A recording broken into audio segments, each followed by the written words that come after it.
Welcome back to my channel. जय श्री कृष्णा। युधिष्ठिर और मामा शकुनी जुआ खेल रहे थे। उस समय युधिष्ठिर अपने भाइयों के साथ ही द्रौपदी को भी हार गए थे।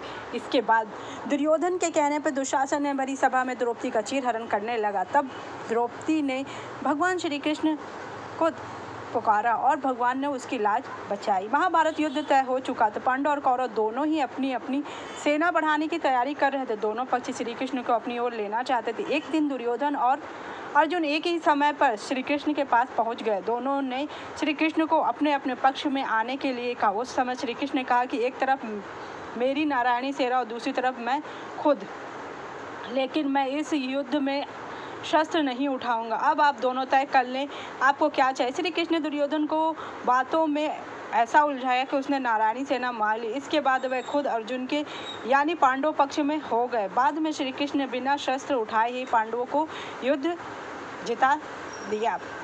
युद्ध में भीष्म पितामह कौरवों के सेनापति थे और उन्हें पांडव काबू नहीं कर पा रहे थे।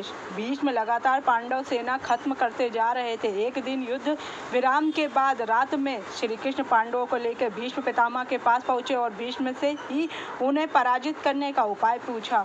भीष्म ने बताया कि वह महिलाओं के सामने शस्त्र नहीं उठाते। अगले दिन अर्जुन के रथ पर शिखंडी भी था।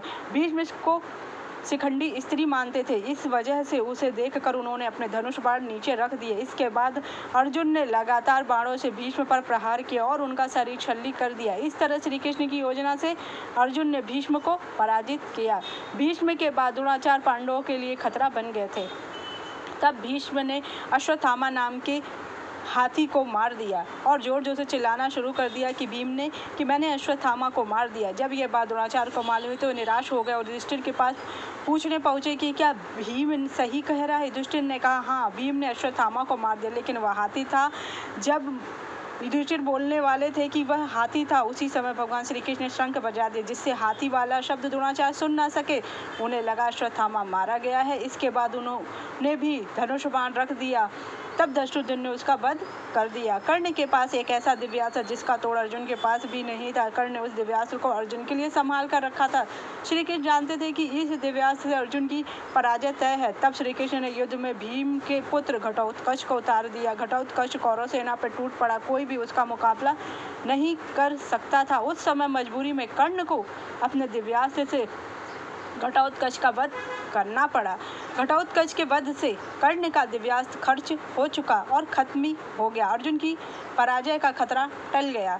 युद्ध में द्रोणाचार्य के चक्रव्यूह में अभिमन्यु फंस गया और उसे मार दिया गया। इस चक्रव्यूह के द्वारा जयद्रथ था, जिसे अभिमन्यु के अतिरिक्त किसी और पांडव को अंदर प्रवेश नहीं करने दिया। जब यह बात अर्जुन को मालूम हुई तो उसने प्रतिज्ञा ले ली कि अगले दिन सूर्यास्त से पहले जयद्रथ पर का वध कर दूंगा और आत्मदाह कर लूंगा। अगले दिन पूरी कौरव सेना जयद्रथ को बचाने में लग गई। बहुत प्रयास के बाद भी अर्जुन जयद्रथ के पास नहीं पहुंच पाए। सूर्यास्त होने ही वाला था। उस समय श्री कृष्ण ने अपनी माया से सूर्य ग्रहण कर दिया।